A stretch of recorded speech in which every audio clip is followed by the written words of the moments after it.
The Outdoor Chums on the Gulf, or Rescuing the Lost Balloonists, by Captain Quincy Allen. Chapter 2. Caught in a Fire Trap. It was late that night ere the three visitors thought of going home. There was so much talk to talk over that it seemed as though they could never break away. "Listen," exclaimed Will finally as they were about to depart. "That's the fire bell as sure as you live," cried Bluff. "Tell me about that, will you?" cried Jerry. "A cold night to get burned out." Frank snatched up his coat and cap. "I'm going with you, fellows, as far as the corner anyway, and see if it is a real fire or a fake," he remarked. Accordingly, the quartet rushed out of the door and down the street. There was snow on the ground, and the air was pretty keen. "It's a fire, all right. Look, you can see the light and the smoke," said Will. "Say, fellas, isn't that the square, and doesn't it look like it might be the Sherman house?" asked Frank. "As sure as you live," replied Bluff. "That would be a tough thing for the people there to climb out near midnight, and the mercury hovering halfway down to zero." "Hurry! Perhaps we can help some!" exclaimed good-hearted Jerry, and they increased their pace. It was the hotel beyond all doubt. As the boys came into the open square, they saw a scene of confusion that thrilled them. Smoke was pouring out of the lower windows of the big frame building, and in some places it was accompanied by red tongues of flame licking up the dry wood. "She's a goner," announced Jerry grimly. They saw people come hastily out of the doorway, some scantily clad and with blankets around their shoulders. Luckily, there were only a few guests in the hotel since the best trade came in summer. Loud shouts told that the local fire company was coming with their hand engine. Probably the chemical company would also be on hand, although it was too late for anything to be done but try and save adjoining buildings, none of which, fortunately enough, were very close to the doomed hotel. Frank and his chums thought that possibly they might help out at pumping or doing something of the sort. At a fire in a country town, everyone assists to carry out furniture or work the machine, while the regular members of the organization enjoy the exclusive privilege of carrying the hose and smashing in windows. Amid the greatest excitement, the water was finally started. By this time, one end of the building was all on fire, and every person knew it would be a complete wreck before the flames ceased feeding. It chanced that the boys were standing near some of those who had issued forth from the hotel. Among them was the proprietor, plainly excited as he saw his property going up in smoke and flames, and still getting some consolation from the fact that he had a good insurance on it all. Just then, a man came limping and seized hold of the hotel proprietor. "Have you seen my brother, the professor?" he demanded in a trembling voice. "Oh, that you, Mr. Smythe? Your brother? No, I don't remember seeing him. But I guess everybody got out all right. He must be around here somewhere," replied the other. "I've asked a dozen people, and nobody has seen him. I tell you, man, he's asleep up in that room yet, and will be burned to death," exclaimed the gentleman whom Jerry knew quite well. He was very lame and walked with difficulty. His brother, a balloonist of national reputation, had been visiting him recently, and on account of some sickness at the house had taken a room at the hotel. "But no sane man could sleep through all this beastly row. And sure we haven't seen anyone at the windows, have we, boys?" went on the fat hotel man. "But you don't understand. I tell you he has been unable to sleep for several nights, and just before he left me early tonight, he took a sleeping powder that he said would make him dead to the world for 8 hours. He's up in his room yet, and will be lost unless someone goes up and drags him out," cried Mr. Smythe. "Which is his room, Mr. Tenek?" demanded an eager voice.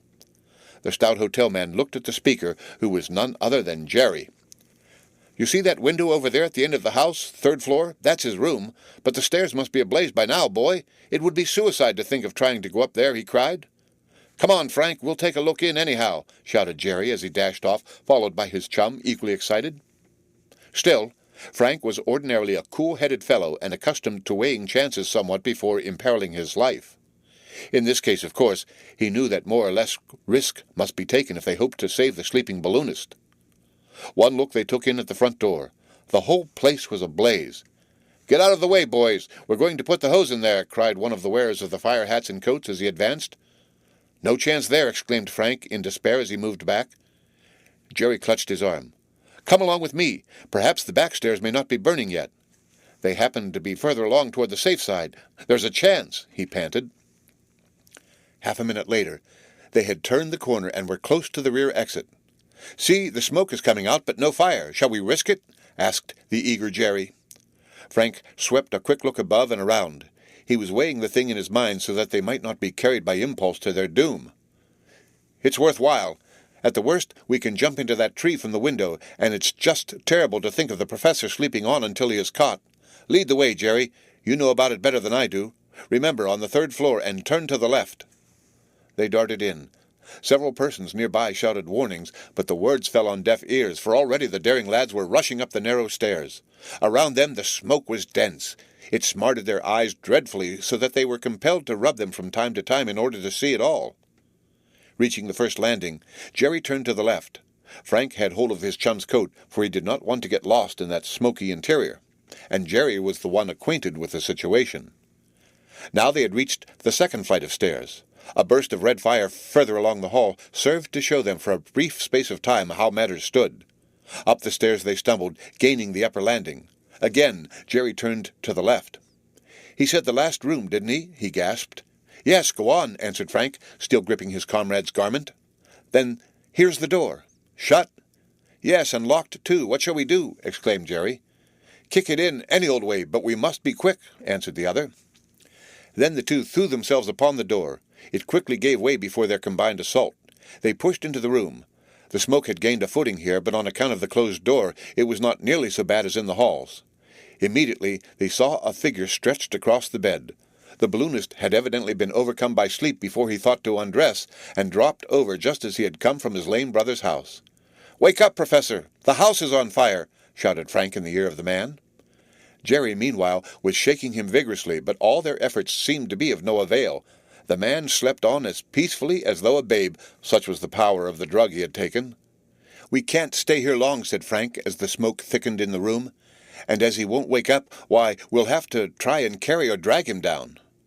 Fortunately, the man was not a very large person, or they might have despaired of ever accomplishing such a thing. "Take hold on that side, Jerry. Now lift and drag his heels. That's the only way we can do," exclaimed Frank, who feared that even short as their stay in that room had been, they would find conditions changed for the worse when they again reached the hall.